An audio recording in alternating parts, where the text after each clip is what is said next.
All right, and we're recording. Hello, everyone. We are back. Apologies. Well, no, we don't have to apologize. It's our show. No, sorry that we didn't record last week. Things I think we had said, or I had said, we're Elliot and I are sort of we're slowing down just a bit. We're not stopping, but we're slowing down. It's the summertime, and we are writing some things, working on some things. Elliot has a real job that he has to do. I have a fake, very fake, gay, and cringe 3 jobs that I paste together. So, what is my life?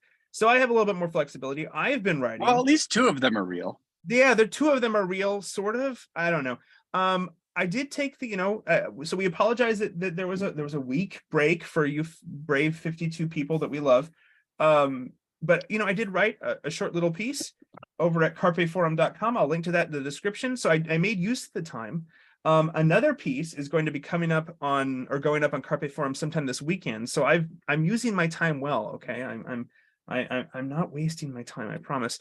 But we're back today, and we're going to be talking about weirdness and magic, and what weirdness has to do with magic, and maybe magic has to do with weirdness. Maybe there's a chiasmic effect in there. We'll get all into that. Elliot and I were just swapping stories about being highly autist children. And in that vein, Elliot, I hope you're doing well. Some of us never grow out of the childhood autism, and that's okay. It's you need all kinds to make a world, as they say. The piece we're looking at, I will also link to in the description. I know that that's oftentimes hard to do that because a lot of the stuff we talk about on the channel here is obscure, esoteric in more ways than one. Tucked away in some library vault somewhere. I have my ways of getting it, and I understand that all you fine people at home don't always have a way to get access to it. And I do feel bad about that. But the one we're talking about today is available for free online, so I'll also link to that. It's a small little section of a book, but it's available online. We're looking at the title of the text is, quote, "The meaning of meaningless words and the coefficient of weirdness," unquote. So the meaning of meaningless words, we'll get into what that means. And really, I've been telling Elliot, this is one of my favorite academic phrases of all time, coefficient of weirdness. This text was written by Bronislaw Malinowski, who was he was an ethnic Pole, as you can probably guess by his ridiculous name. Habsburg subject, but ethnic Pole, who went on to live in and study and be a professor, I believe, in England, and then did all kinds of field work. He was an anthropologist in the Solomon Islands, so just to the east of Papua New Guinea. So he's kicking around the British colonies out there in the South Seas, and learning native languages, and then also he was very, very interested in indigenous religious traditions. And so this little short text is part of a much bigger work, which you can look up if you want to. I don't think most people will, but it's called Coral Gardens and Their Magic. And so as part of this book, he wrote the book based on a lot of field work he did with on the Trobriand Islands, which are sort of in and around the Solomons. It's sort of right next door. So he hung out on the Trobriands, learned the Trobriander, at least one of the languages, and wrote a lot about turn of the century, writing a lot about their in his mind, quaint indigenous religious beliefs. But of all there's a lot of cringe anthropological work that comes out of this time period. I don't really lump Malinowski in with a lot of that stuff. He's actually pretty astute, and he treats Trobriand indigenous religion like a religion. And actually Actually, like a when I was reading description of it. Yeah, When and I was reading through it, sometimes you gotta like it because again, even if you're not like a shit lib, right? Occasionally you'll read like anthropology of times previous, and you're a bit like, yeah, I wouldn't describe them quite like that, but right. fair enough. You're Well, from the well, 18 and you whatever the know, fucks, right? Like, yeah, and wokeness aside, right? Like oftentimes for me, it's more just like, oh, this is probably not a very accurate description, right? If you're going to give like, correct, the savages like to sacrifice chickens on Wednesdays, it's probably not the most accurate depiction of what they're actually doing because you just call them savages, right? correct. You know what I mean? Like it's like the very real legitimate considerations of like how you portray other cultures aside, it's just even from an academic perspective, it's not very accurate, probably. Malinowski, I'm not a Malinowski expert, but I mean, this seems pretty legit. And I think in many ways he set the, he's a big name in anthropology. And again, I'm not an anthropologist, but from what I've gathered, he's a big name. And I think he kind of set the ball rolling in a certain direction, in a certain way for a lot of English language scholarship in anthropology, particularly the anthropology of religion. And it's, again, it's pretty impressive because like other Poles, ethnic Poles, such as Joseph Conrad, right? He's not writing in his native language. He's writing in English based on work that he did in Trobriander language, in the Trobriander language. So I mean, this guy's pretty smart. This is a pretty intelligent person who's pretty well accomplished. So yeah, coefficient of weirdness, meaning of meaningless words. So again, this is part of a much bigger book that I have not read. I've not read. This is the section that was most interesting to me because of an earlier academic project I was working on in graduate school, and so I'm kind of revisiting and getting back to all those things I didn't have time to finish in graduate school. But this section looks specifically at ritual words. We can call them magic words, but we'll get into that a little bit here about what we think that what Elliot and I think that Malinowski means by this, but also like a broader description of like words power, what gives a word power, whether that be magical power or not, right? Like what makes a word powerful and how is that determined? So yeah, Elliot, I'm gonna pass the ball to you and like just say, so what'd you think about this? This is probably the first time you've read Malinowski, I'm going to guess. Correct. Yep, correct. Yeah. He didn't do math, so I'm assuming you haven't read him. He was Well, I not have had anthropology friends, but okay. Yes. Anthro friends are great. We love our anthro friends. Yeah. So what do you think? What do you think of the piece? no, I thought it was very good, and in terms of academics, and honestly, out of the social scientists, I gotta say that in my experience, anthropologists tend to be the most honest, maybe is what I would say, about the way that they go about anthropology and studying humans and stuff like that, in the following sense, in which they're like, hey, anthropologists generally do a pretty good job at always saying, hey, humans are complicated. Our methodology is by nature flawed. This is just a case study. I showed up, I talked to these guys. This is what these specific guys did. I'm going to do my best to tell you about what happened. Obviously there's going to be bias, blah, blah, blah. Whereas other social scientists, you'd expect them to be doing physics with how confident they are. So I'll do that little bit of throat clearing of generally actually out of the social sciences, I kind of like anthropologists the best.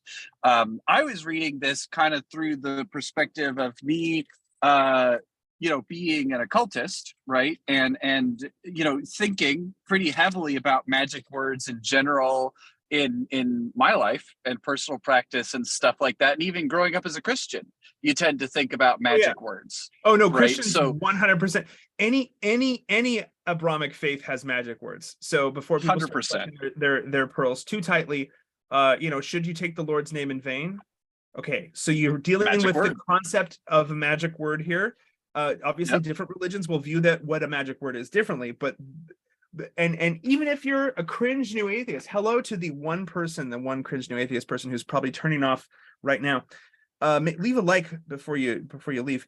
There's Elliot, there's some words that you just can't say these days. And the list is constantly evolving and changing of no words and yes words. Yep. There's the no-nos and the yeses. Yep. It's almost like anybody who speaks a language, there's magic words built into every culture. Well, and this, it's and this so whether or not, my point is to all you people who are like, well, I don't think of magic words. There's language is very powerful, regardless of whether it's supernaturally powerful, right? And regardless of whether it's, I would argue this: if you view the term magic, I tend to view the term magic as a sort of a mental and or spiritual technology. Yeah. And if you view it through that very wide lens, again, it's a very wide lens. You're not going to capture a lot of the detail there, or the specific detail, but you're going to encapsulate a lot of it. I think for our purposes, that's a good way of viewing magic right here, the term magic, because even for complete materialists, if you're a human talking to other humans, yeah, you have magic words. You just do. And I think, but you can't get away from it. There's no way to, you know. Do you there's the things that you grew up and you didn't talk to your mom that way. Okay, the concept of magic words is here, right? There's the things that you say to your what's the magic word, please? What's the magic word, please and thank you. Okay, so right, so there's this is because in the end language is magic, in quotes magic, and it might be magic in an Eliot sense. It might be It might be magic in more of a Colin sense, which we'll get into in a few seconds here. And it maybe is just lowercase magic in the sense of like, yeah, I want to get along. I don't want my fellow humans to club me to death. And so on an evolutionary level, I don't want to be so much of a degen that they do that. So I'm going to like, not swear at the police officer because I don't really want a nightstick in the face, right? Like there's all these different layers of levels of like, ways we use language. Language is quite powerful. It is magic. We all have magic words. So sorry, I wanted to get that in there, Elliot, that like, if this feels weird to you, just think about it. Think about it for like 2 seconds. Like, oh yeah, no, yeah, language is kind of magical. Well, and this perfectly gets into one of the thoughts that I was having while reading this, that maybe if you haven't super language nerded out, ever, because I'm not a linguist, but I've totally amateur linguisted out on YouTube and shit. You've hung out with me for a while now. I like it. Well, right. On you as much as you rub off. Oh no, for sure. Yeah, for sure. And so one of the little examples is taboo, like you're saying, but taboo words go beyond just profanity, right? Yeah. Like there's different types of taboo. You know what one of my favorite ones is? Go ahead. Sorry to interrupt, but this totally connects. Bear, the animal. Okay. Bear is not Bear's real name. Oh. We don't know what the Germanic word for bear originally was. I see. Do you know what bear actually means? What does it actually mean? The brown one. Oh, okay. The one who is brown. Tells you something about the kinds of bears in Northern Europe, right?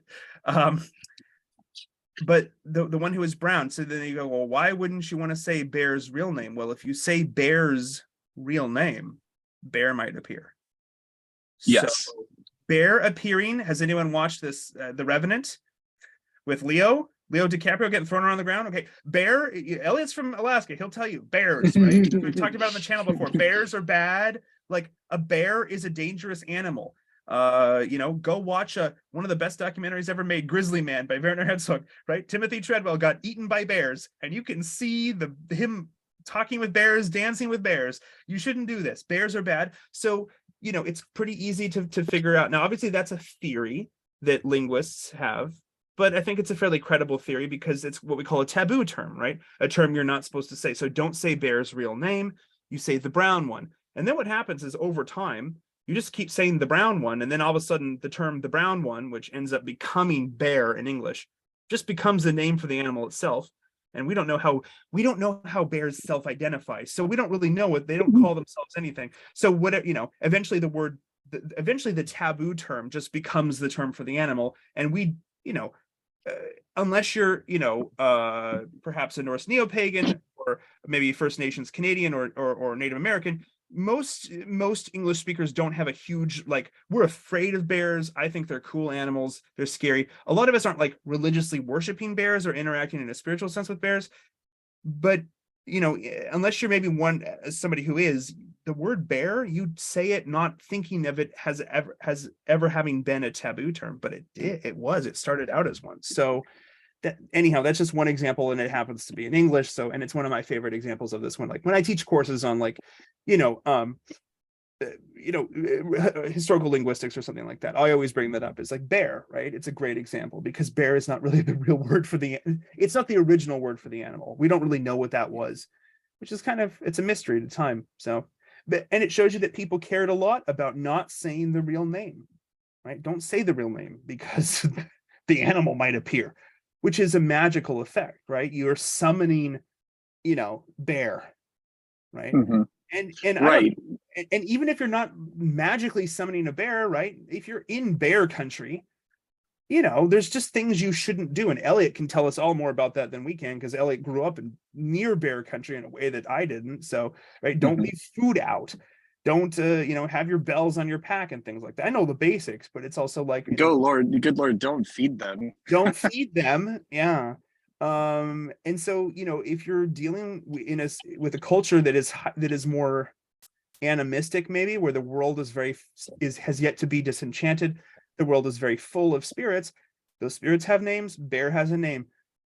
Unless you really want bear to appear, don't say his name. So anyhow, sorry, Elliot, I totally took it there from my own, and I apologize, but this is a great example of a taboo term, right? Just words you don't say.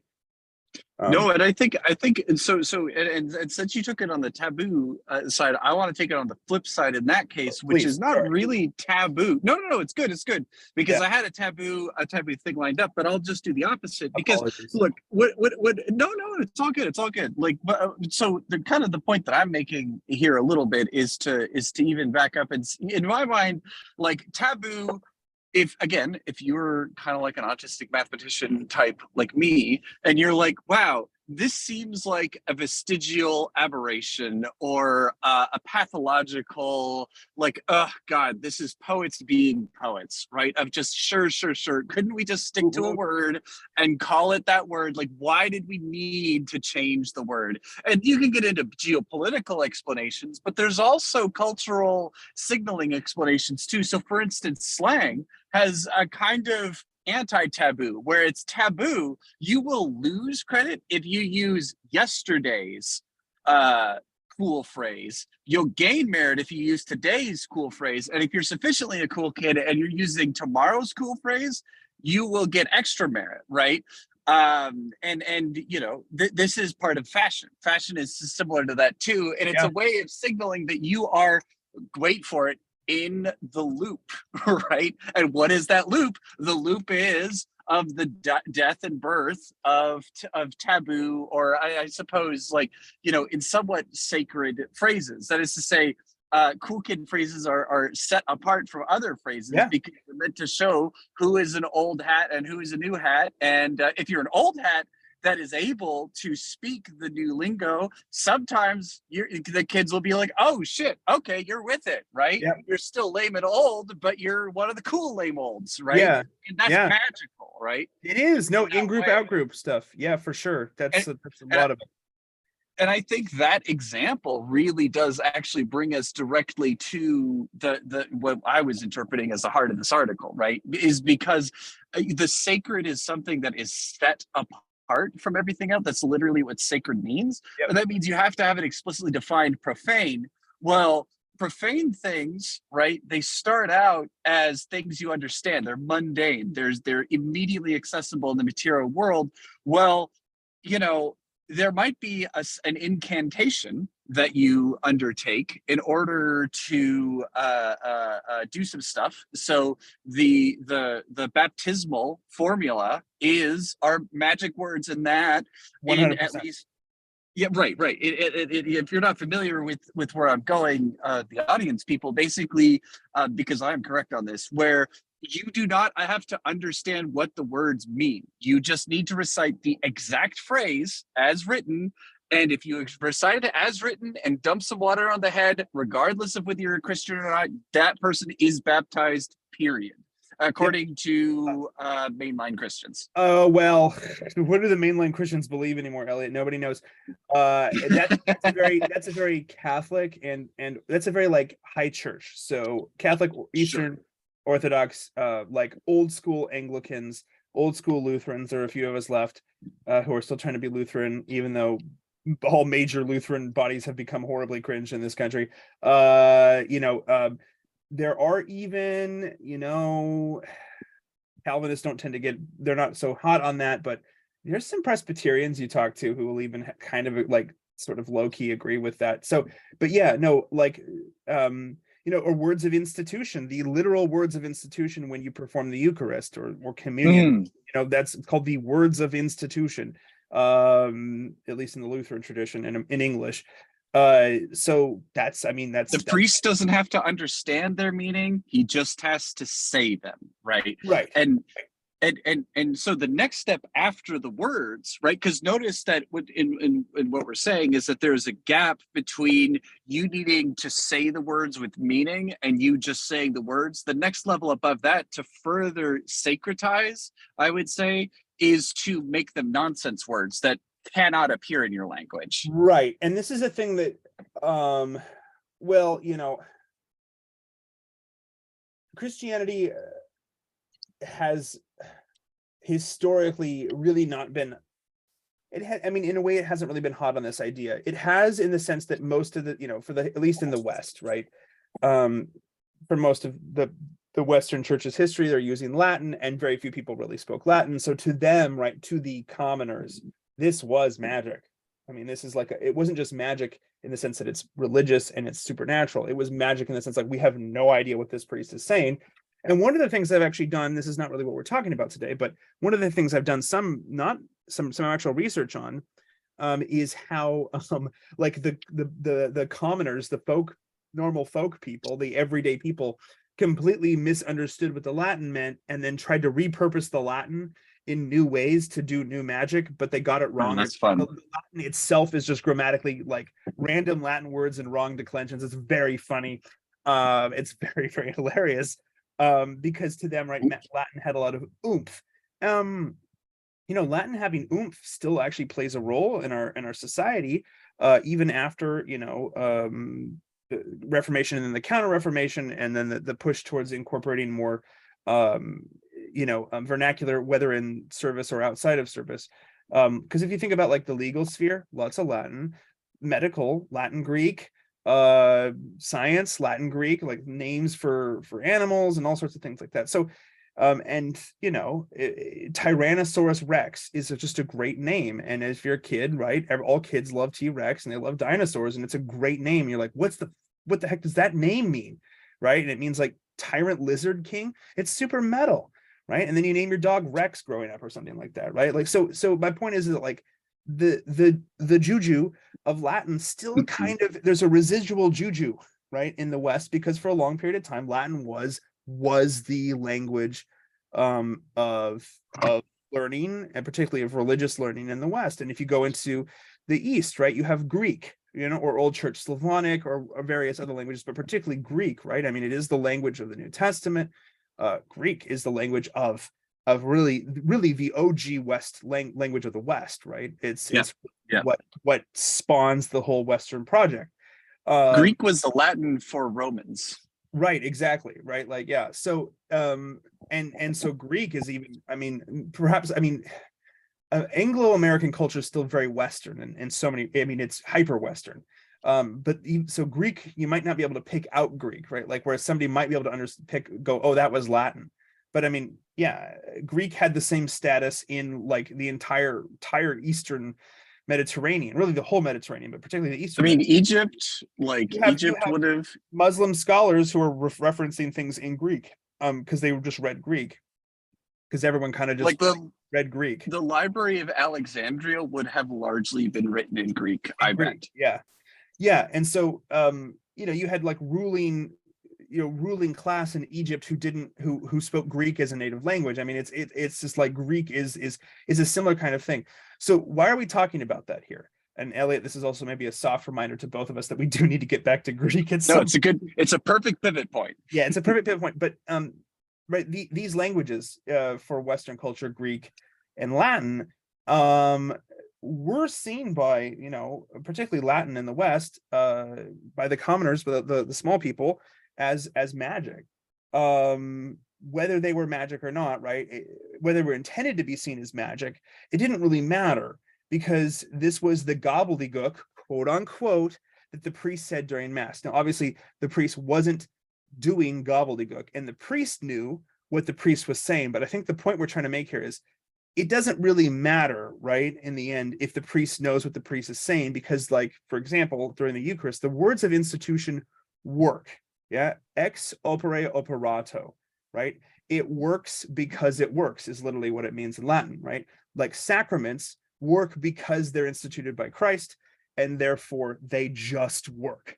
And so even a commoner who doesn't know what hoc est corpus, this is the body, means, and even though the commoner will just go, oh, that's hocus pocus, right? That's where, by the way, it's the etymology of hocus pocus. It's hoc est corpus. This is the body. It doesn't matter, right? Because the misunderstanding on the part of the layperson of what's going on, it doesn't matter, right? These are words of institution. They have supernatural power behind them. They have tradition and time behind them, and they have an entire institution that supports them, right? With an entire theology, obviously, and all that stuff that the church has. And so, one of the things I really like about what Malinowski does is he takes that same kind of lens and applies it to a non-Western culture. And I think one of the things that sets him a little bit off from a lot of the other anthropologists of his time is he actually references, in the beginning there was the word, right? He actually talks about like that logos does not need to, oftentimes it is, but it does not need to be present in a literary culture. You can have logocentrism in oral cultures as well. And he doesn't outright say it, but I think it's a natural sort of extension from the article here, is that all human cultures are logocentric, because they all revolve around shared identity through language, and shared rituals, right? And so how is that not like, so how is the Trobrianders are just as logocentric as, the Poles? They're just logocentric in very, very different ways, incredibly different ways.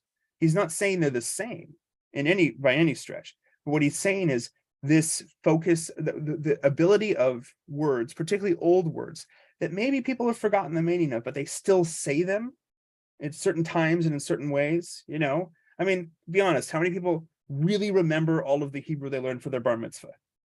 Come on, be honest. Be honest. Be honest. How many of them? Some probably do, right? But I have Jewish friends that are like, yeah, I kind of forgot a lot of it. But then they'll still show up to shul and say the words in the way, right? They maybe forget what everything means, and they wouldn't be able to like have a conversation in Hebrew, but they still say the words because the words still mean something, right? And they're old words, and they're there for a reason, and they're for a purpose. So really what Malinowski is doing is just taking that same model that was very obviously in a hyper literate culture like the West, is very, I mean, it's pretty easy for me to sit here and explain this to people and go, I'm certain many of you watching this, the two people watching this, hello, are like, oh yeah, that makes perfect sense, right? There's all these times where I'm just like, the name of the medication I need is this one thing, and I don't know what it means, but it's that name, so please give it to me correctly, pharmacist. Oh, okay. Right, the concept of like that words that might appear meaningless can still have meaning. It's pretty clear to us, because I think we have so much written text that we're exposed to every day. We see new words all the time, or words that we just don't, what does that word mean? I don't know, I'll have to look it up, right? We're such a literate culture that we are always seeing language represented in print and in writing, and so we have this very different relationship with language. But that relationship with the past and meaningless, quote unquote, words of the past that get passed down is true in every culture. Oral cultures in some ways even more so, because the words are not fixed on a page. There is no standard spelling. There's not even an attempt at spelling, because nobody writes in this culture. So the words are very much alive. They're very living. There is a living logos that's perhaps even stronger in some of those cultures than in the West. And I do think that's a little bit of what Malinowski's getting in there. I've talked way too long. I'll try to shut up. Elliot, I pass it back to you. But that was the point I really wanted to make here, because I think that at least that was a point that became very clear to me upon reading this, is that, oh, like the word is in some ways more living in an oral culture, or at least it can be. Because when you view a word as only existing on the page, right? For all you D&D people, excuse me, rules as written. No, the word is always moving. It's always moving back and forth between the people talking, right? Or between the people reciting the ritual, whatever it is. It's always dynamic. The word written is there as like as a record for sure, but like if nobody's actually opening that record and reading it, is the word moving? Is it alive? I don't know. These are questions that are just this. I think that Malinowski brings up. I kind of like that he doesn't outright answer everything. I think he just kind of he's just jiving. He's doing a dialogos here. Anyhow, sorry, Elliot. I pass back to you. No, and I think actually it's a really great way of summing up a lot of what he is saying here. So I guess I'll kind of highlight a different area, right? Because if this was a one-man show, I totally would have hit that point too. So I'll just go ahead and take it in a different direction, which is to kind of go through, so we made it clear one dimension of magic words, which is they work because they work. Why is this the case? Some magic words, yep, they do have a constellation of other magic words, and there's ways in which they fit together, blah, blah, blah. Some magic words just work because they work and shut the fuck up, right? Like, to be fair, that's the Catholic catechism definition of what like a sacrament is. So you can right. Lutheran, I know this, you can look that up. And the Lutherans have a slightly different take on this, but I really like the way that Catholics, it works because it works. I mean, in the end, you're like, but why? It works because it works. Oh, okay. Right. Like it kind of nicely summarizes it. It also happens to be in Latin, and we were talking about Latin as a magical language. So, but magic isn't, but there's another aspect of language that isn't just the work. It works because it works, because in the context for this particular one, it's like a harvest ritual type of magical thing. Yeah, for yams. And right. So the issue is not just that the words work and shut the fuck up, which is true, but this person is also if you're priest, technically speaking, a priest could just get up and again, this is all very Christian centric because I assume most of the people are Western, right? But the priest gets up in at the front of a church, and they don't just mumble the mass. They could mumble the mass, and that would be a completely effective mass. But that's not really the point. Some really old priests will mumble the mass, and then has to be my understanding is there has to be then a conversation about whether that priest is fit to actually perform mass, because it needs to be pronounced clearly and not mumbled. So yeah, that's no, totally right. But at the there's a show side of it too, and it's not just razzle dazzle as a new atheist would say, but it's also like, I mean, even the most hardcore new atheists got to understand that like an impassioned reading of a scientific article would definitely be better than just a fucking straight boring whatever the heck. Like this has to be, Feynman has a magic to him when he is talking, right? Like he does it in a way that's Einstein's super. I mean, I'm not a scientist, but Einstein has a magical quality to him as well. Oppenheimer, Oppenheimer's coming out. Oppenheimer is 100. It's just like straight quoting from the Bhagavad Gita. So he is quasi woo already. He's like blurring the lines between it, right? And you can go even farther, as we were. There's a very funny meme profile, a meme template going around Twitter right now with Tucker explaining things. There's, you can go, I shared one with Elliot recently about, Jack Parsons and Jet Propulsion Laboratory. There you have a scientist who's also an occultist. He's both. And he's just like, everything is magic. It's all just magic. And so I guess what I'm trying to say is some of the scientists are maybe a little bit more honest about the magical quality of what they're doing than others. For all the Neil deGrasse Tysons, you have more, Einsteins, and then you have the weirdo Jack Parsons as well. So yeah, it's just, it just depends, right? Their perspective on what they're actually doing.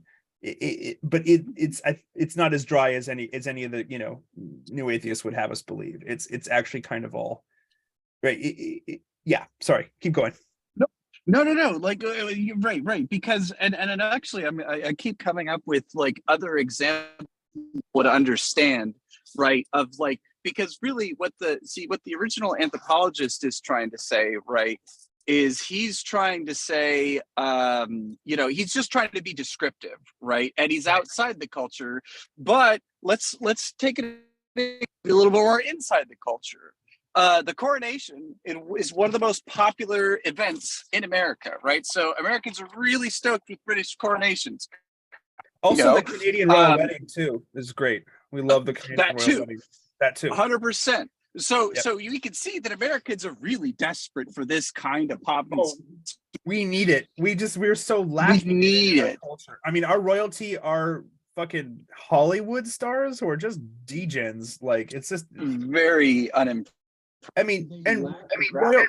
because they're trying to be relatable. The royals are also degens, but they're royal degens, and there's a difference. There just is a difference. They're old. That's right, because they're old degens. Right. Because so when if you look at the coronation, right, you know, it could be very difficult for people not to be affected by that, because you know, because it's done in such a way, you know, all the words are fully effective, right? But if you look at the way in which everybody's carrying themselves, in which they're waving around all the weird swords and robes and shit like that, you know, and the pacing and blah blah blah, like it is magical. You could be an anarchist and you're still like, damn, shit's going down here, right? Something's happening. Yeah. Right. And that's exactly what he's describing in this. And I'm just trying to impart maybe an emotion that you might be able to feel, because if you just watch a guy talking into yams, maybe that doesn't really have any pull for you. But like watching the American president get sworn in can be very emotionally touching for people that are in the state religion, you know? Yeah, and I mean, you can drop to your knees and shout to the sky and become a meme. So that can happen. Yeah. Whatever that lady's name is, she'll never not be a meme. It's kind of weird. I sometimes think, would I want to be I would not want to become a meme. I mean, I already am enough of a meme, but to truly become a formal meme would be just like, I don't know, man. It'd be weird. Yeah. Well, anyway, I won't derail on that meme girl, because it's kind of funny because anyway, I won't. It's tempting though. Yeah, it's tempting. So Malinowski is specifically talking about the Trobriander ritual for yam planting. So harvest rituals. This is not harvest rituals. Sorry, apologies. The other end of the spectrum. Planting rituals. Agricultural rituals are very, very ancient. They're really ancient. They're as old as agriculture, because the rituals predate agriculture. So every culture has something like this, you know, whether it's the ritual spreading of the Monsanto poison on your crops, or this ritual incantation over your yams. I'd rather eat these yams than any Monsanto crops, I will say. There's something that happens, right? There's something that is said, there's a procedure, there's a ritual to it. And so Malinowski actually records some words, right, of the harvest ritual, and he notes how, since he learned the Trobriander's language, that these words kind of mean something, but like some of them actually mean something, and a lot of them are gobbledygook. But there's this vatuvi, yeah, vitumaga, vatuvi. So it's interesting. I noticed one of the things that, well, I think he talks about this, but one of the things that jumped out at me is that this magical incantation, hopefully I haven't summoned some sort of yam god, and that we'll have to defeat in a later episode. Elliot have to fight a yam god. We apologize. We did not intend for this to happen. It's interesting because there's alliteration happening here, and rhyming happening. So there's alliteration and rhyming. And even from a non-magical perspective, why do humans rhyme? Well, it sounds cool. Hold on to that thought. It sounds cool. It's noticeable. It's something you pay attention to. Attention, if anyone here knows anything about Rene Girard, is essentially, or the utmost attention, the number one attention is worship. So there is something magical about attention, and words that catch your attention are kind of magical, right? They get stuck in your head, right? Like any good catchy tune, right? It rhymes, usually in American pop music, and so it gets stuck in your head. The rhyming is sort of a kind of assonance, right? It's sounds that are sounding similar within a larger text. And whether that's sort of matching up the final vowels or final and or word and internal vowels in rhyming, or whether that's matching initial sounds of a word, that's alliteration, or in this case with the Vatuvi, it's rhyming and alliterating. And it's also repetition too. So it's three things. Wow. So much attention is being paid to these words. These words must be real in a sense. They must be more real than regular words, as in, to bring it back to what Eliot started out with, sacred, set apart. There's something you pay particular attention to. And they're designed, this is just the thing I noticed, right? Not knowing the Trobriander language at all. It's actually really fast. You just notice this because you're not thinking about meaning, right? You're just thinking about word shape, syllable count, structure, things like that. At least that's where my brain goes. And I'm like, oh, it alliterates and rhymes and there's repetition. 3 levels of magical quality to this. This must really be I mean, this is clearly some sort of ritual incantation, ritual spell, ritual recitation, whatever you want to call it, poem. And you know, if you think again to the people out there like, we don't do this in the modern world. I mean, how popular is music?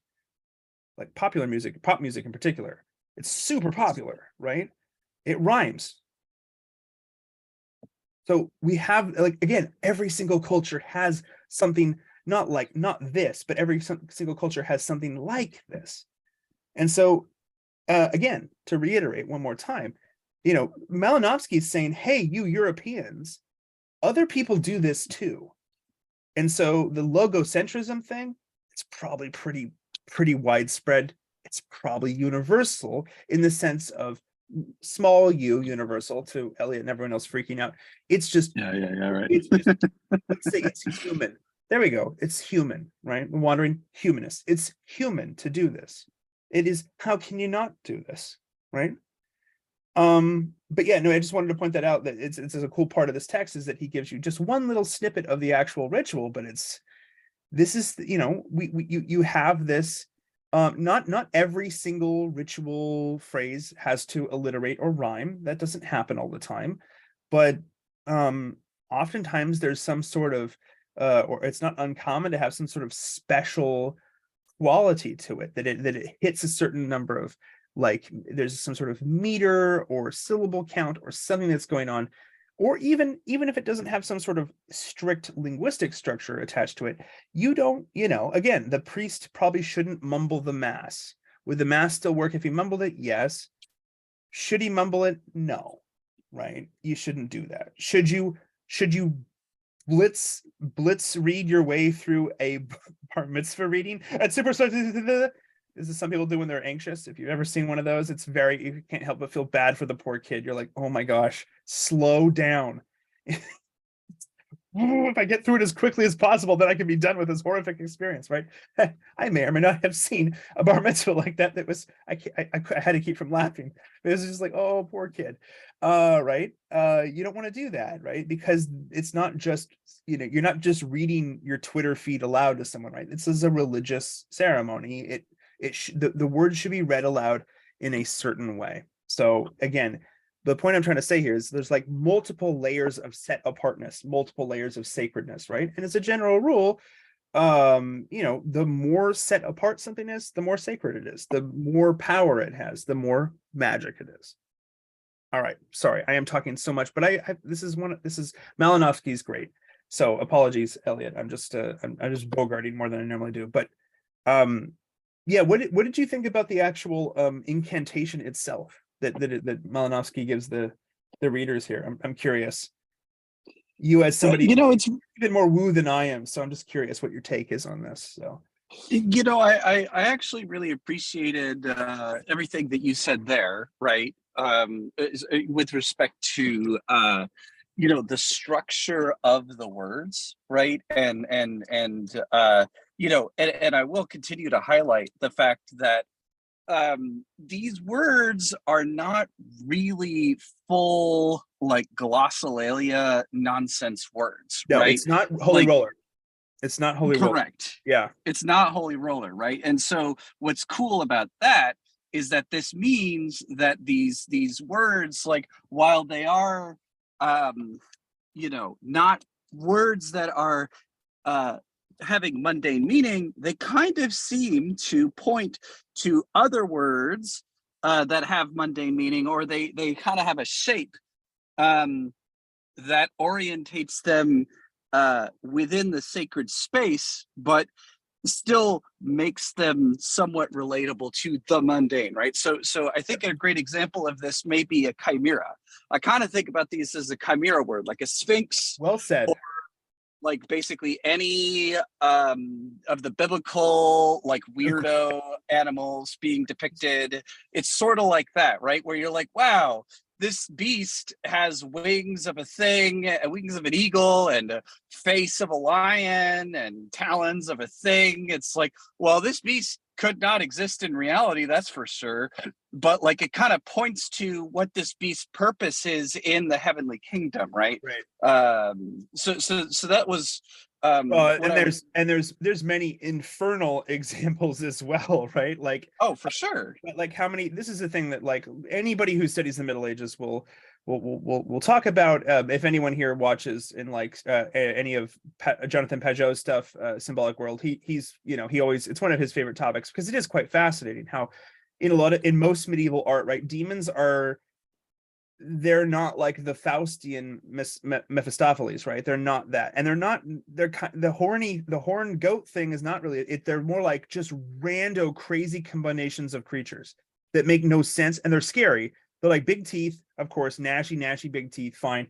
But they're like crazy, like chicken dog things, and you're like, what the fuck is that? I mean, that's the effect it's supposed to put upon you or give you, because you're like, oh, these are all things that shouldn't exist together, and it lacks distinct form. It's very it's very liminal, right? So where you have like the demonic liminality there, or the angelic liminality, right, in angels, and if and obviously demons are just fallen angels from a Brahmic perspective, so it makes sense that it's the dark side of the liminality, but that these are they're not the one thing.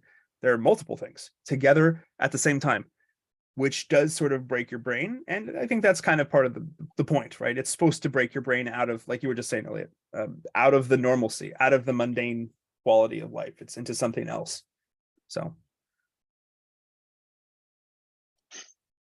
no, absolutely. No, you're just fine, because I mean, you and I were saying beforehand that maybe this is a potentially shorter episode, but I just wanted to give a little bit of spice, because we were very much talking about kind of what we might call like maybe naturally occurring magical words. But obviously we all know about synthetic words, right? Synthetic magic words, which is really what any given Westerner is going to think of as a magic word, right? We're thinking of something like and hocus pocus isn't really even a great example either, right? But something like abracadabra is a great example, right? Abracadabra is a nonsense word that has been used by occultists and magicians and blah blah for hundreds of years, much earlier than the than the spiritualism movement, and fun folks like that, to invoke magical things. And what's interesting is that a lot of our magical words, although abracadabra definitely does, if you just sort of say it, have quite a bit of fun qualities, right? That's a good song. Just too. Right. Yeah, exactly. The word itself, abracadabra, does have a lot of great like qualities to it, but it's also, when you write it down, a palindrome. Right. Yeah. And so it's part of this triangle that you may have seen, where it starts with and then it's also Abba, right? Yeah.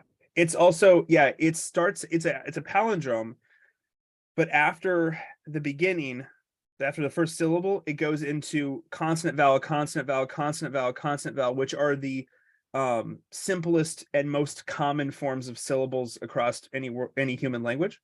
So it's also tapping into something very underlying, like it's a common underlying structure in the word. It's of like the syllables in the word itself.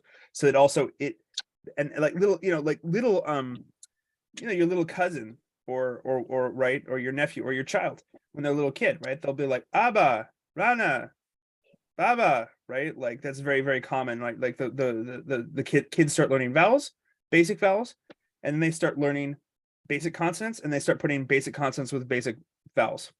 So consonant, vowel, vowel, consonants, vowel, consonant, vowel. Like it's very, very, very. That's sort of how linguistic evolution on a personal level happens, right? Like you quickly learn to put sounds into very, very complex positions. But when you're a little baby, just or toddler, learning to speak, that's why baby speak is so like goo goo gaga, things like that. It's interesting now that I think about it, because it's what I'm trying to say. It's very like primordial on a personal level too, right? Because you're like, that's how you started to talk, was saying something like very the certain structure. And I can't help but think that also taps into, this is perhaps me, you can tell I've been reading some Jung, it taps into something deep, like inside in our own personal linguistic stories of like how we learned how to talk. So I feel like, and again, more old equals more magic as a general rule, right? Yeah, and you'll see patently, obviously new magical traditions constantly saying, "Hey, I found this scroll in a cave when I was hiking in the mountains of fucking wherever," and blah blah blah. Must be, yeah, the Wiccan Bible. Yeah, right. I hear people say that, and I'm just like, oh.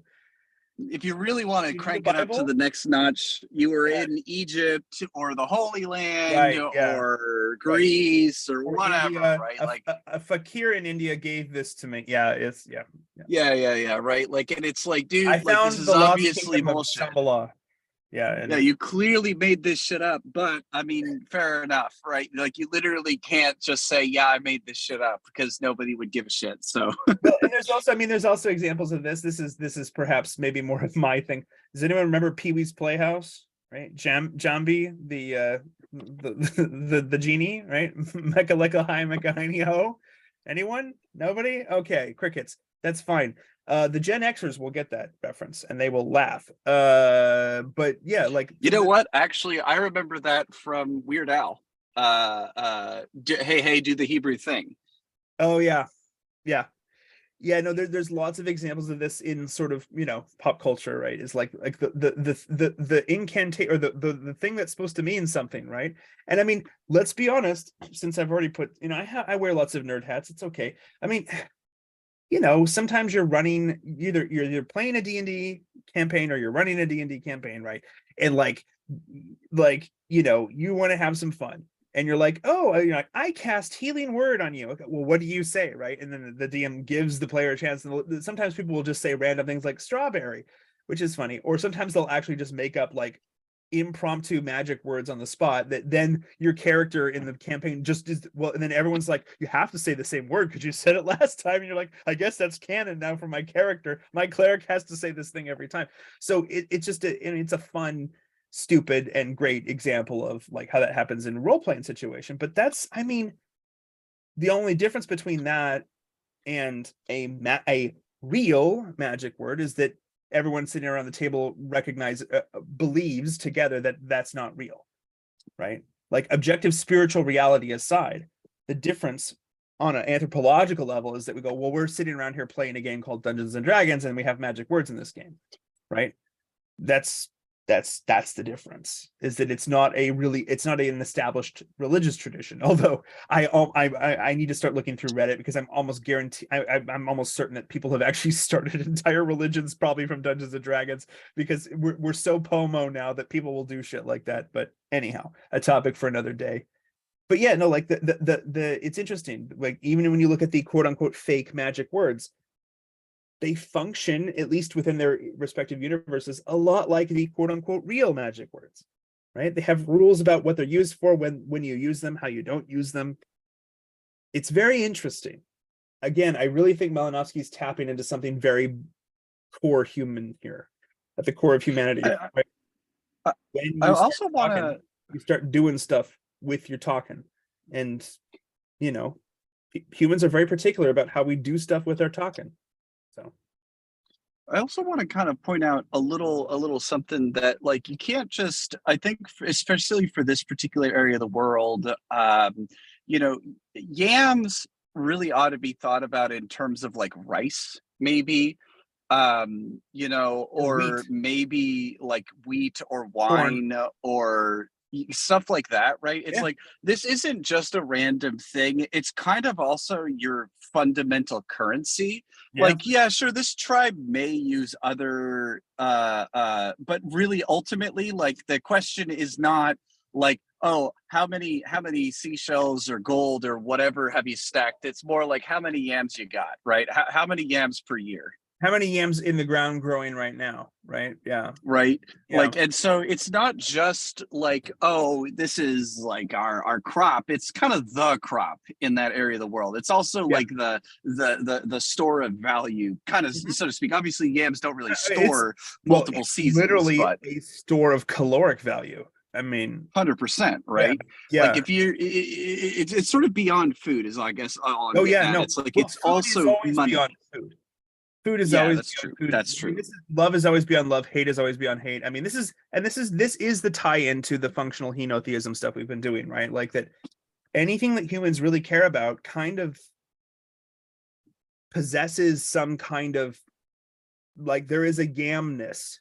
We like yamness or wheatness, right? Or I just finished it, but it was a very nice Cabernet. Wineness. We like these things, right?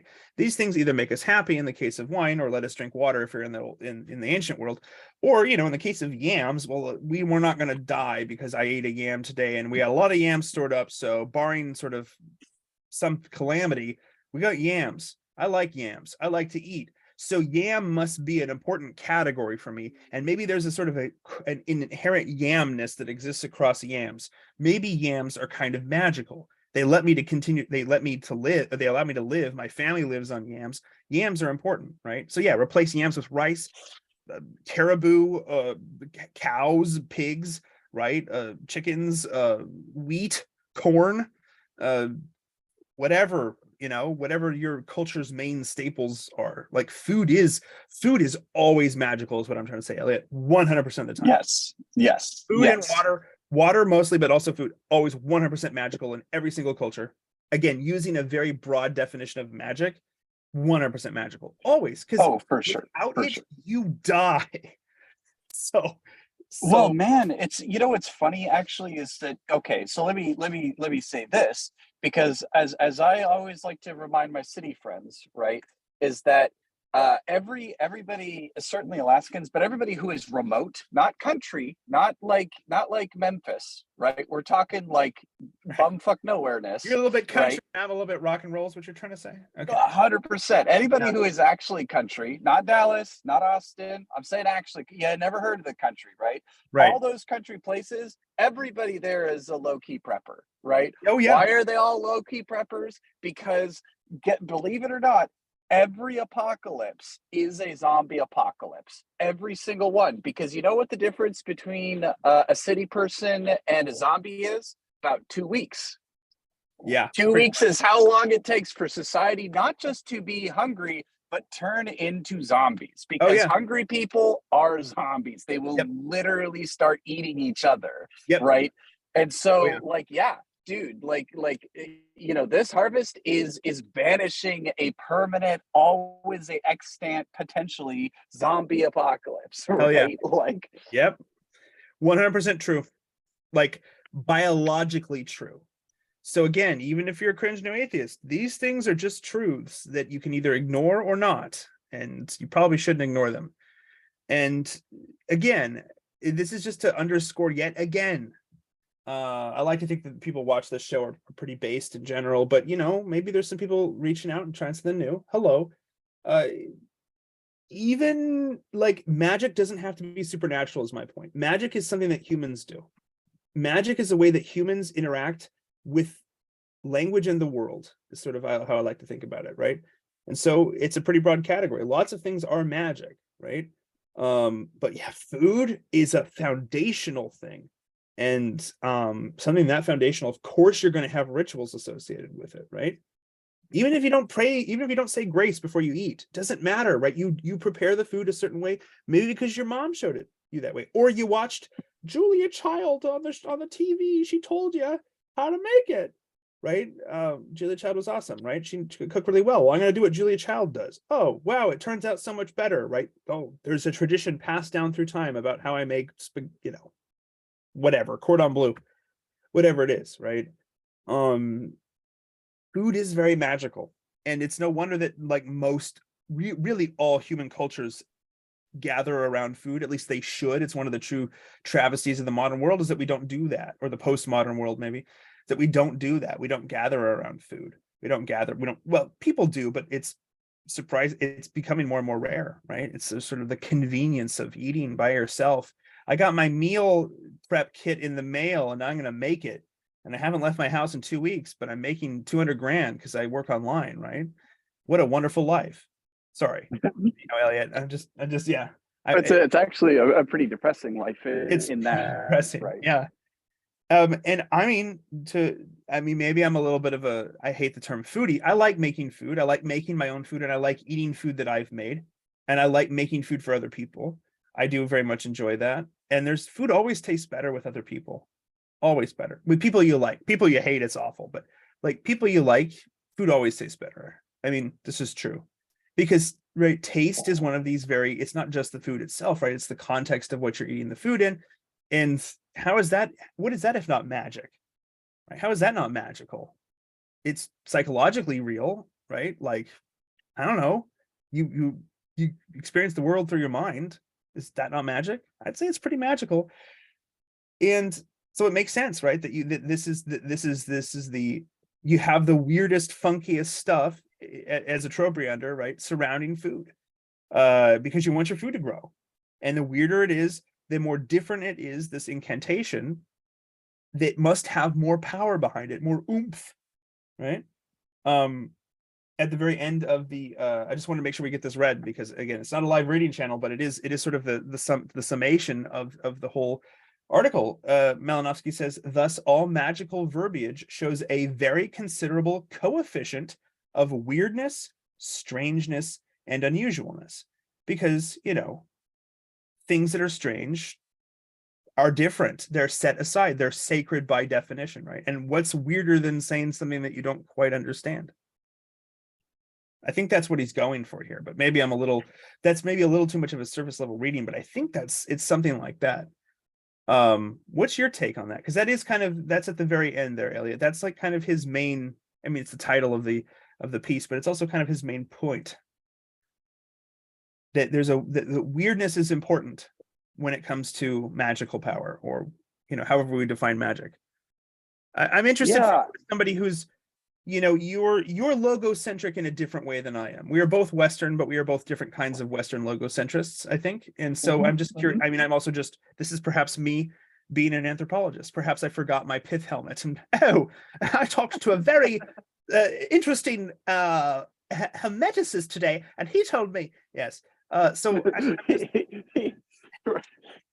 yeah, I think actually, so it's interesting because I think this coefficient of weirdness is actually pretty spot on, right?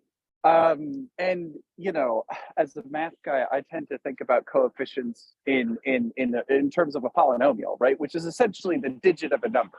It's exactly the same thing, right? More or less.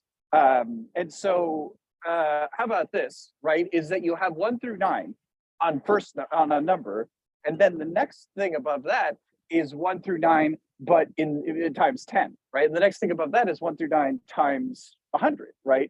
And so your coefficients of weirdness for your first one, get totally trumped by 10 through 90, right? Like, sure, 10 is kind of close to 9, but 50 is not anywhere close to 9, right? 50 and 60 is way bigger deal than 5 to 6, right? And so your coefficient of weirdness in the tens place totally blows out of the water all your coefficients in the ones place. Okay, where am I going with this?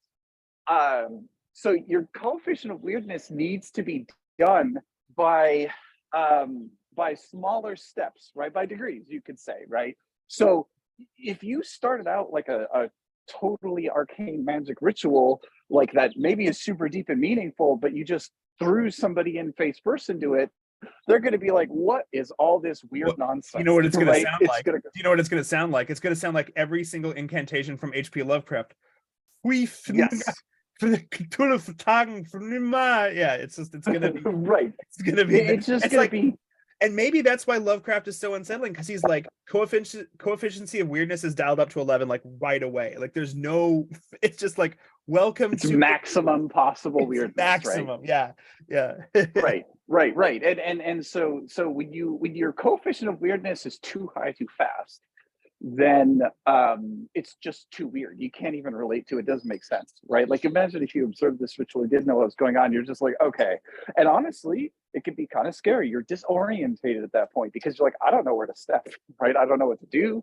I don't know if not doing stuff is worse than doing stuff. What is the stuff I'm supposed to do, right? Like you're just totally in a funky spot. So yeah, I loved that one. Like that was a really good one, and obviously the thing, Colin, that you were pointing out. And then I had a nice little phrase that I super enjoyed as well, which I'm pulling up here, because his prose actually is another totally valid reason for reading him just on his own, right? But it was, this is a second or third language, probably a third language at this point. So yeah, smart guy. But it's just such a so primeval, mysterious connection to reality, right? And it's connection spelled CONNEXION, which is a valid archaic, British spelling. Yeah. But I did like, I mean, there was a lot of, since I was approaching this text in a sort of magical perspective, I was going and looking up a whole bunch of etymologies all over the place and just really enjoying that whole vibe, basically, right? Because a lot of these, because a lot of the words, like in magic, like you find out that there is a lot of deep related meanings. And I'll give you a quick example, which is orientation, right? And I was astonished to learn upon looking this up that oritor means literally rise, right? And oxidus, right? Occidentus means falling or setting. So to orientate yourself literally means to figure out where the sun rises and where the sun sets, right? That is what orientation means, right? To figure out where the sun is rising and setting. And that's what orientation is.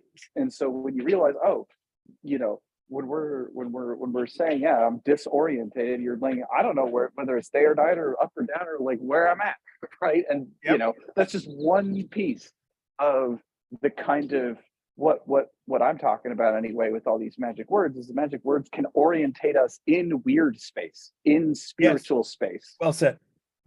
And so there you go. Yep.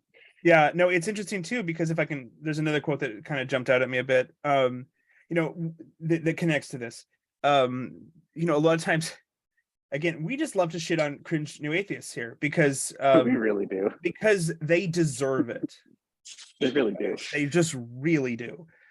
You'll hear a lot of times, well, you're gonna worship your big sky daddy, and I'm just like popping some, it just cut to me like I'm just Michael Jackson eating, popcorn. It's just like, oh yeah, this is great. This argument again, like this ridiculous dumb argument. As an occultist, I can just say unironically, yes, fight me. Yeah. For you, the funny thing is, I'm like, you're talking to Elliot, not to me.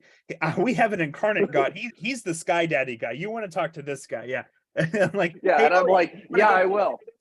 What you gonna do? Right? Exactly. You seem to have confused me for someone else. Yeah. Have you seen my good friend Elliot? Oh, you thought I was an evangelical Christian? Yeah. I just don't care about you. Yeah. I just really don't care. Yeah. There are a lot of times that, it's just imaginary. You're imaginary sky daddy. Okay.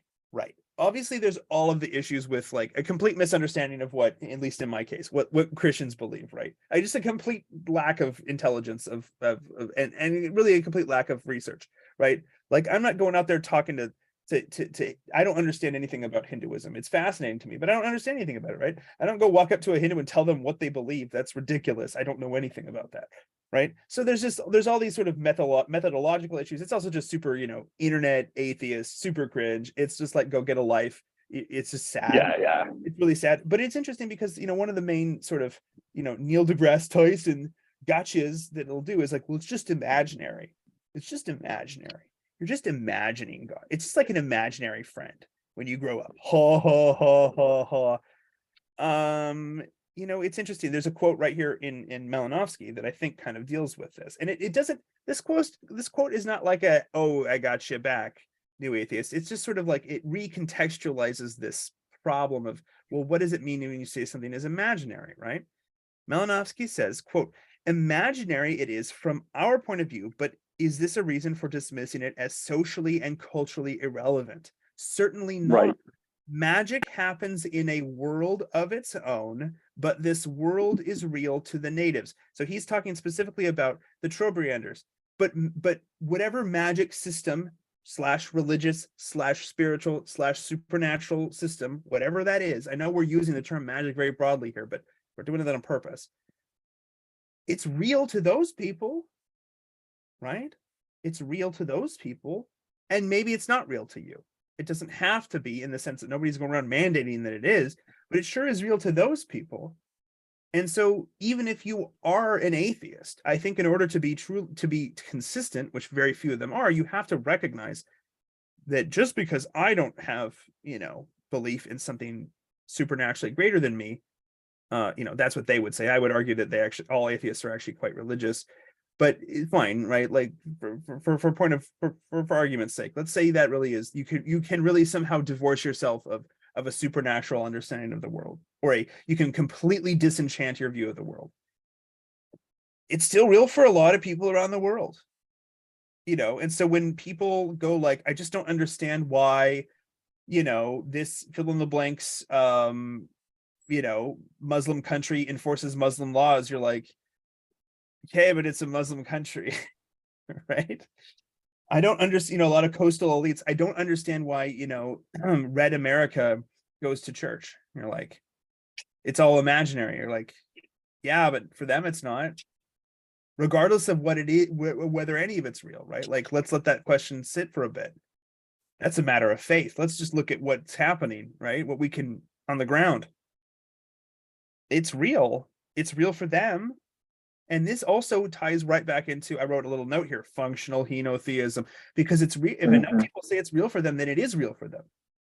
And then their mini reality, their baby deity has to find its place amongst the other baby deities, is kind of what the way I would put it, right, in that regard, right? Yeah, I mean, and it's a good reminder to me when I see people walking around, when I see people on Twitter, freaking out about whatever,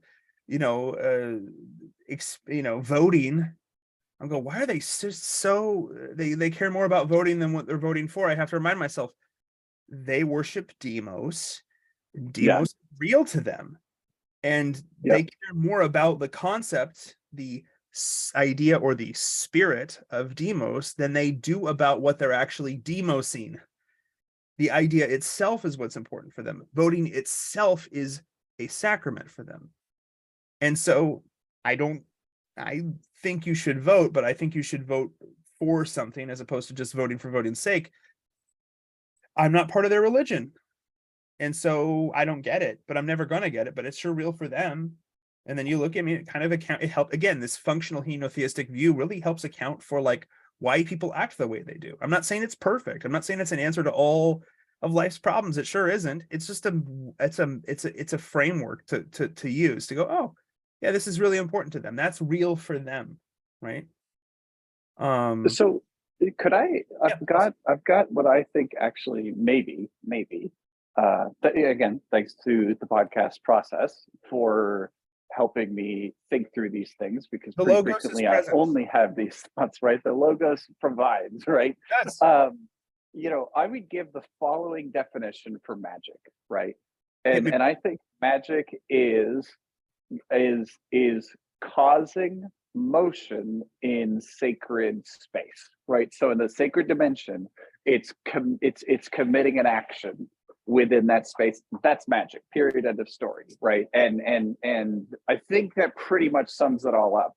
I can't think of a counterexample anyway off the top of my head, right? Because yeah, I think that's the case. Is magic is sort of a transaction inside of sacred space, right? Yeah, What do you think about that? I Yeah. like that.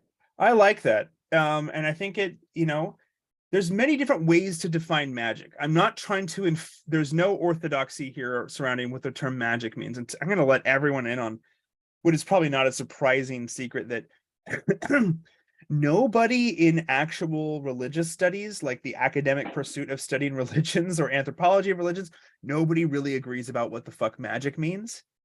The word magic in the academic sphere is literally magic in the sense that it's so weird that you don't know what it means. There's a very meta quality to it, like, oh, nobody really knows what magic means. We all just sort of define it on the fly ad hoc. And anybody worth their salt who's actually being honest will go, yep, that's what scholars do. And that's fine, right? But like, there's no one way to do it. So yeah, movement in sacred space. I love that. That's very movement of the spheres. I can see where you're getting that from what I know about you, Elliot, and totally get no, but that jives. I like it. I think that, well, right, because think about it, broad enough to incorporate all you took my broad sort of off the cuff definition and made it a lot better, because you actually tied it back to you keep the breadth, but then you tie it back into sort of the essential quality of what magic is trying to do, which is essentially something, produce movement in some direction, right? I like that. Right, because the question is, okay, and the reason why I say sacred space is sometimes sacred space has effects in everyday space, in the mundane. Sometimes it does not, and it is a purely sacred act. But it's really important because, why do I say motion? Because motion is effectively change, right? So it has changed the state of one thing to another thing. And that always happens in sacred space in a magical context, sometimes in real space. And so this actually fully encapsulates the Eucharist, right? Which is always a go-to for a magical event, right? And it's like, in the Catholic perspective, yes, it is literally having a material result. In all the other traditions, there's varying levels of the effectiveness of the material result, but in every case, it's always having an effect in sacred space. Same thing with baptism, right? Oh yeah, for sure. Is your organ, are your molecules rearranged? No, but you are now concretized. You are made. And what is something? What does it mean to when you? So back in the day, right? You would sanctify something, right?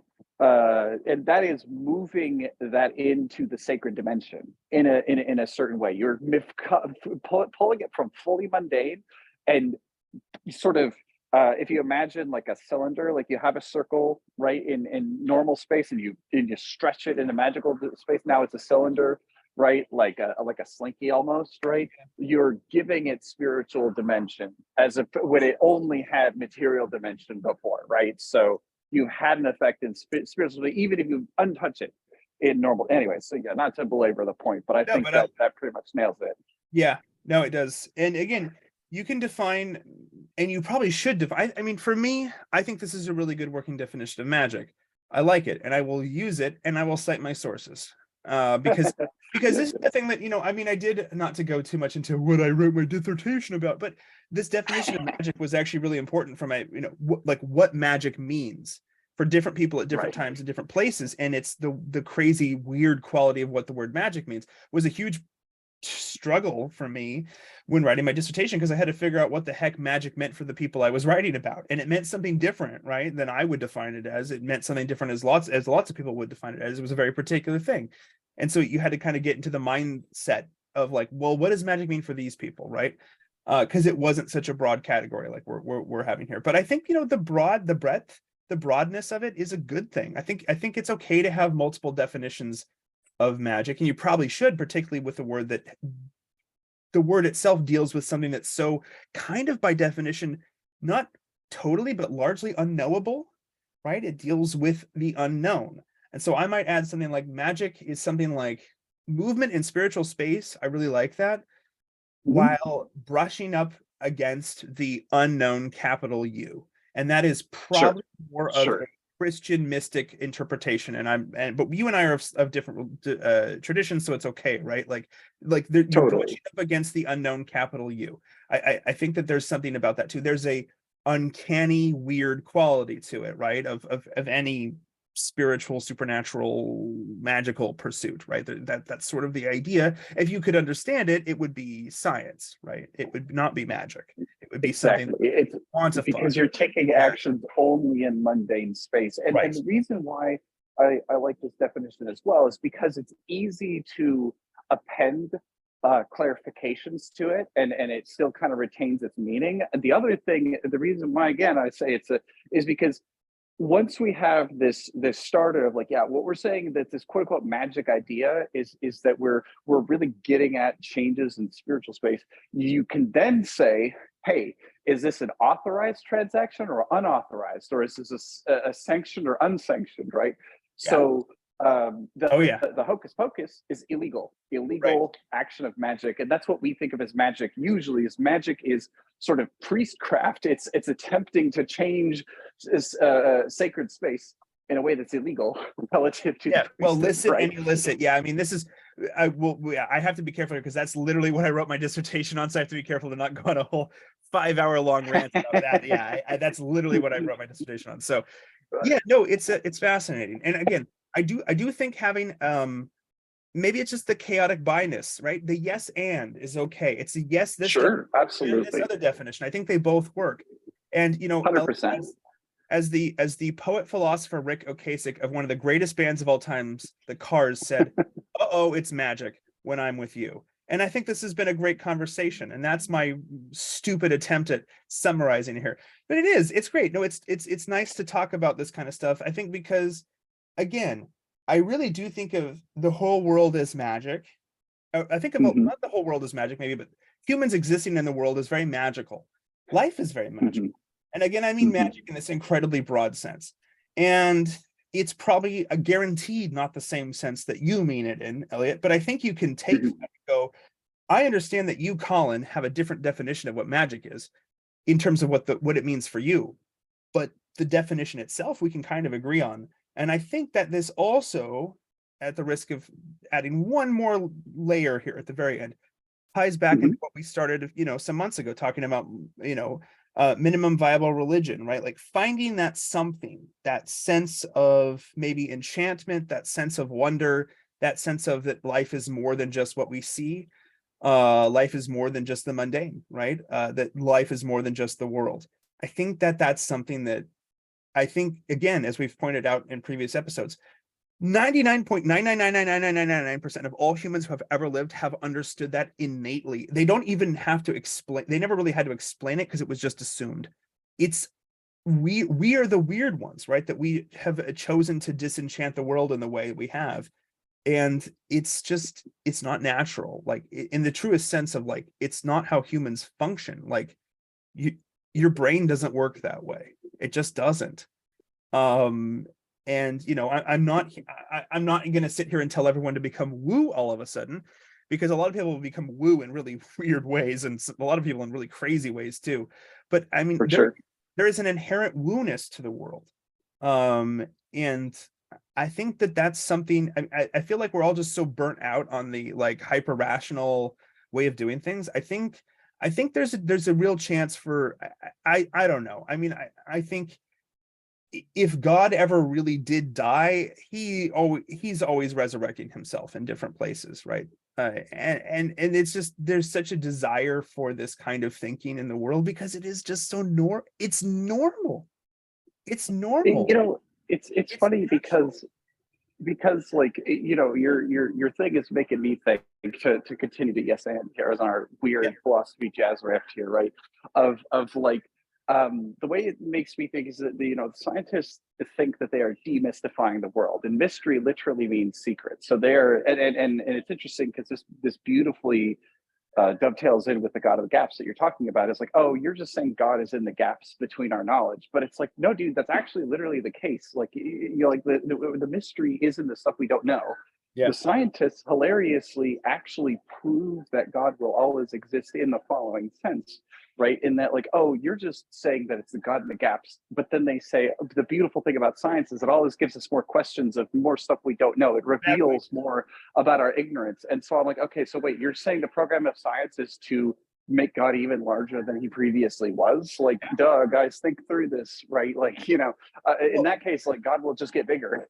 Yeah, and I mean, right. And yeah, I don't mean that in a trite gotcha way. no. I mean that in a really deep way. A deep right? way. Like, No, there is nothing. What is the line? I'm gonna butcher it. There's nothing that you can do or create that will not be wrapped up into a broader symphony. Ero Iluvatar, the Silmarillion, right?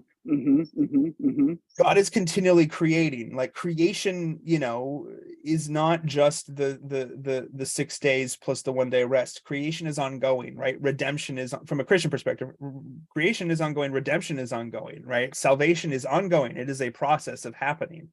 Yeah, and I don't think I agree with you. I just don't think I think there's actually a lot of really good scientists out there. I think they just get tamped down by what strikes me as a very oppressive kind of work culture in the sciences, where you're just the wonder, the sense of joy, the stuff that they sell you on in science as a kid that you fall in love with is like, once you hit high school, is just gone.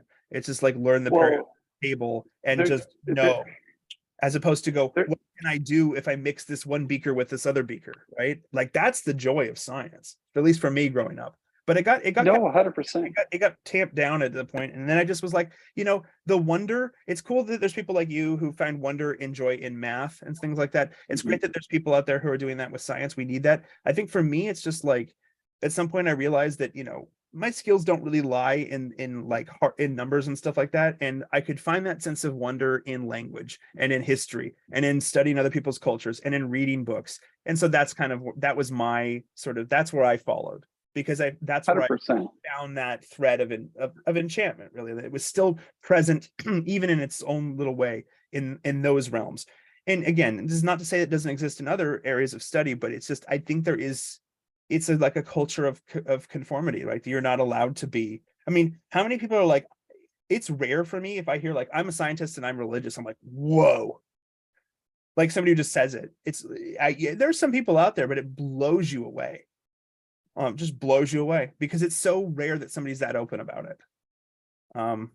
Yeah. Although apparently there's a lot more religious scientists than you'd think, right? Oh, yeah. Like, in terms of They're just not allowed to stuff.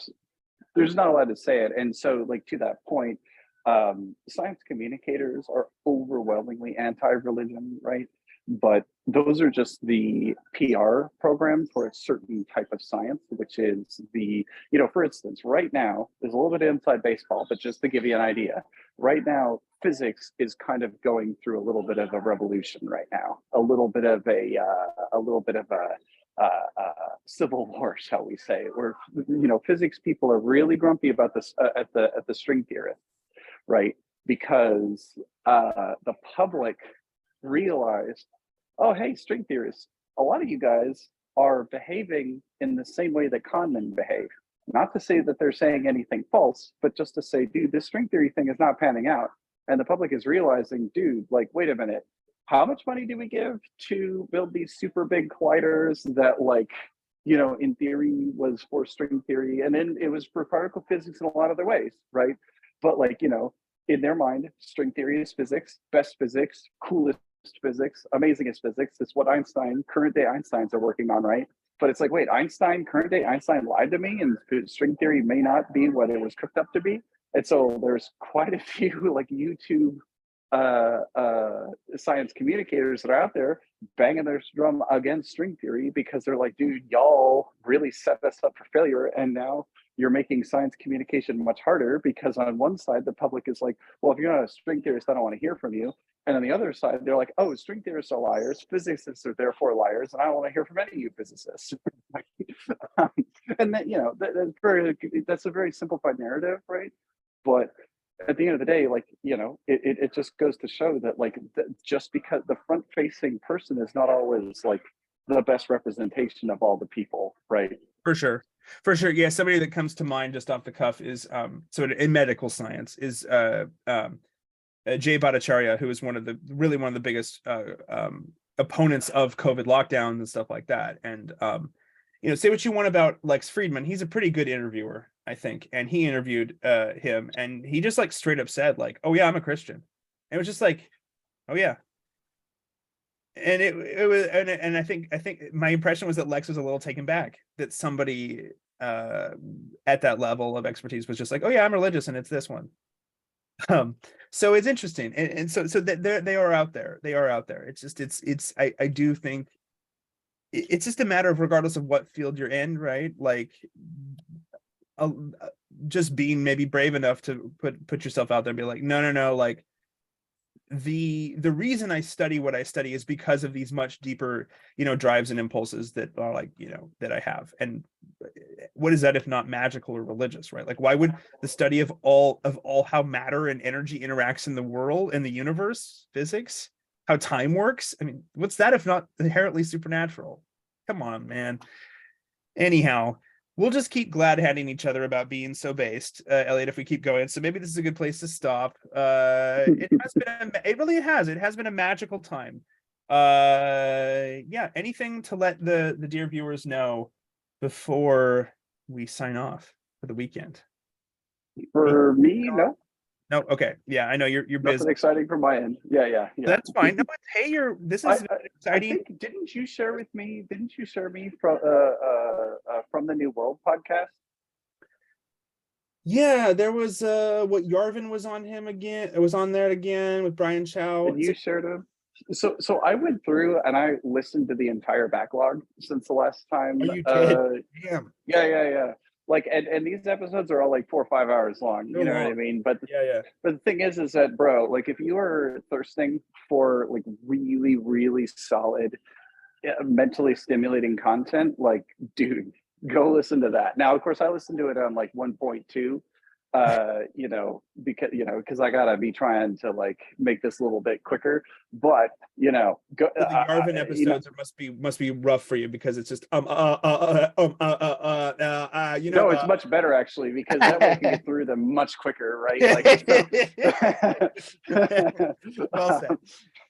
Right. So and I have less of a chance to pick up a lot of his bad verbal habits, because they're too fast for me to actually, anyway. So the point being is that go listen to that. He's got a lot of very interesting guests, like properly interesting guests, and it's just nice to have very smart people talking to each other. And it's been a really great like replacement for for other kind of libertarian podcasts, which are no longer stimulating because I've got it, and or they're busy asking the libertarians have just become like the leftists. They're busy asking you to give them Patreon. Exactly, right. Like there's too much grifting going on in that corner, not enough genuinely interesting question raising. And that podcast, I gotta say, very cool. A lot of MIT level people from the New World by Brian Chow. Yeah, I'll link to it here. It's great. It's a great show. It's well beyond my level of IQ and ability to follow a lot of it, but that doesn't mean I don't enjoy it. I'm more the poet, right? And Elliot's more the hard numbers guy. I can revel in the mystery of like, wow, they're just speaking some gobbledygook. There's a coefficient of weirdness happening here. They must be speaking magic. That's what I think. So, right. I forget how much ML is in there. But it's fair enough. Well, like, it's like I always say, as a medievalist, as somebody who studies the medieval period and the early modern period, right? Like, if you tell me the cell phone is magic, makes perfect sense. You tell me how it works, I'm like, I don't know what you mean anymore. When it was magic, it was easier. There's just black box it in here that vibrates with an angel over there. It makes perfect sense. So we have summoned the daemon. Well, geez, yes. Hopefully not. Yeesh. Anyhow, hope everyone please like, comment, subscribe. I know we're a little bit more rambly than normal, maybe not, but we're talking about weird shit here, weird magical shit. You kind of have to just feel it, man.